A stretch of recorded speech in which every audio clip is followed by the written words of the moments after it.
worked myself so hard that I turned a person this fucked up into this motherfucker right here.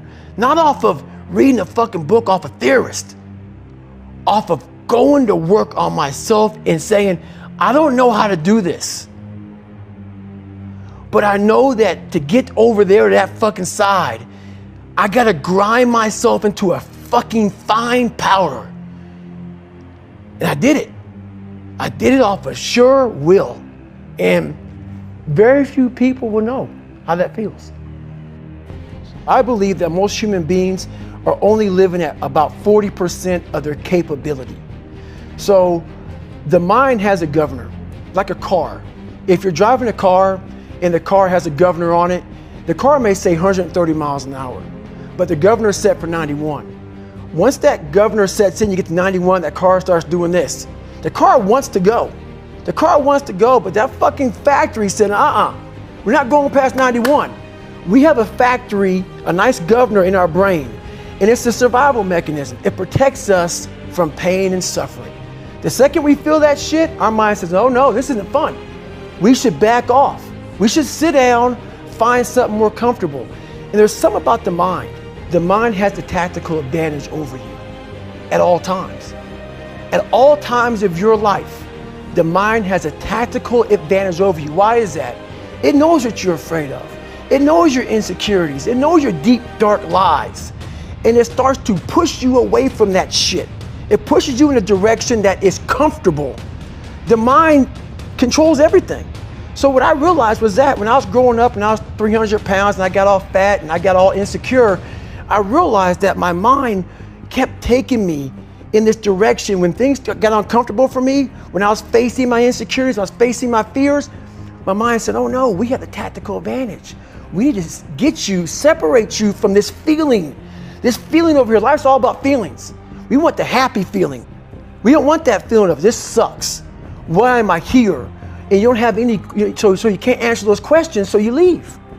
I started realizing that if in that moment you can answer those fucked up questions and you are now in charge of your brain versus your brain ruling you, that's where all that stuff comes from. So the 40% rule is all of that. You get to 40%, your brain says, we're done. Let's roll, man. This is starting to get painful. This is uncomfortable. So you sit down. And once you start giving yourself more and more hope and start realizing, okay, the mind starts to be, okay, what are you doing? We're supposed to be going right and you're going left. You start then controlling your mind. Start finding more in yourself. And then it goes from 40% to a lot further than that. But that's the start of it though. Get to the spot where your mind is saying stop. Wherever that is, you gotta get there first. And then that's when that shit starts to work for you. You gotta control yourself in that moment. How you address it is you face it. You face it every day. You face it every single day of your life. Where you say, okay, like if you're fat and you need to lose weight, it's patience. It's patience in this fact of accepting who you are right now. I'm fat, I don't like myself. Accepting the fact that if you lose 3 or 4 pounds, that's a huge accomplishment. You have to live in your own fucking world. If you're not real and raw with who the fuck you are, nothing's gonna change.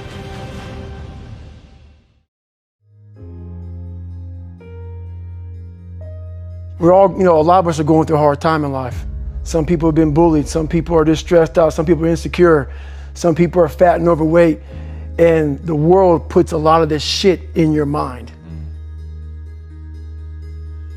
To develop a mindset that was indestructible.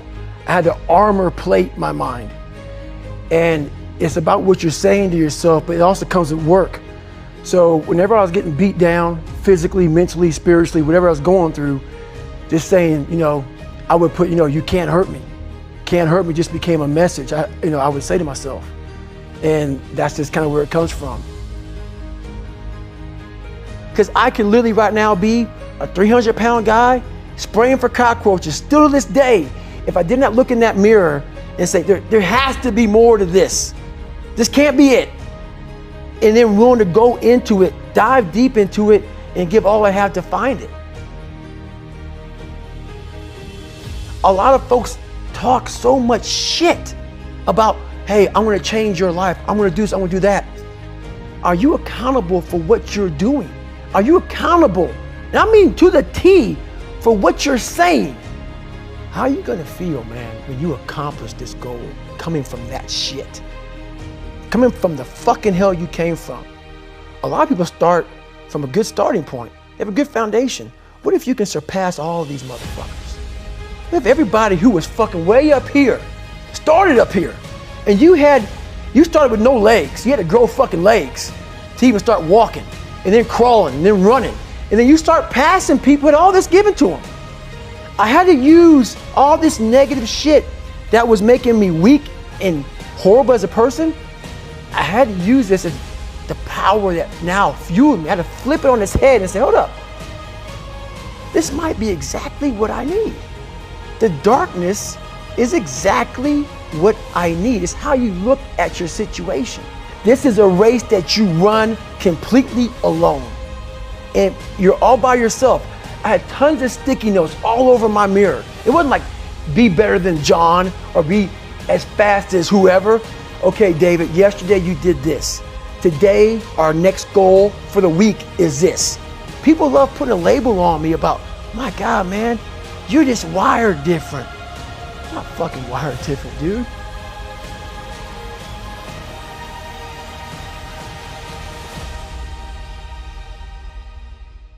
So a lot of people can live with themselves.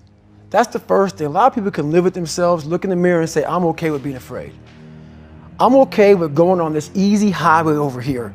The easy highway has all these fucking signs and shit, directions, how to get somewhere. And you have to first be uncomfortable with how you feel about yourself. With that voice that a lot of us like to run away from, we all have it. We all have that voice that's saying, hey man, you know, you're kind of wimping out right now. You're kind of being a little punk right now. But a lot of us say, okay, that's okay. It's okay to tell these little white lies to ourselves. So we first have to face the real you. The real me is David Goggins. The real me is a guy looking at you right now saying, I don't want to fucking be on this show right now because I used to stutter as a kid. And I'm afraid of that. I'm afraid that here in a second, I'm going to start fucking stammering and stuttering and the whole world's going to know that I have all these issues. But that's when I see right now, okay, Goggins, you got to go on this fucking show. That's Goggins. Goggins is saying, okay, David Goggins, you're a punk. Life made you this way. We can't live like this. We can't live in fear. We can't live in judgment. We can't be afraid of what the fuck people right now are looking at me saying about me. We cannot be afraid of that. But you have to be David Goggins and say, man, I'm afraid of this. I'm fucked up here. Life made me this way here. I stutter. I have these issues with reading and writing, and I'm fat and I'm insecure. You have to face that in that dark room. In that dark room is who you are. But in that dark room is where you have to create another human being that walks out of that dark room to face who you are. Every day, like you said, I'm in search for a feeling. I'm not in search for a trophy. I'm not in search for love. I'm not in search for more followers on Instagram or social media. When I started this journey years ago, and I realized that I'm going to be somebody, and I'm searching for a feeling of true victory for myself, and only myself. The second I shut out the whole world and realized that one thing, that I am in this world alone. I'm fighting this race by myself. Yeah, I'm all about people, I'm all about team, I'm all about that shit.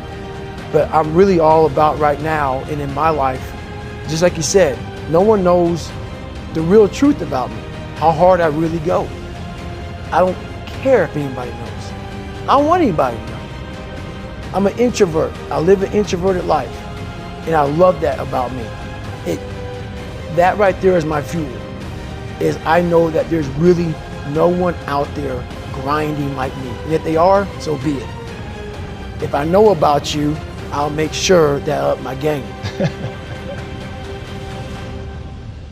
The most important conversation you will ever have in your fucking life is the one you have with yourself.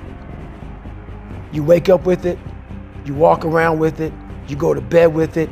Eventually, you're going to act on it.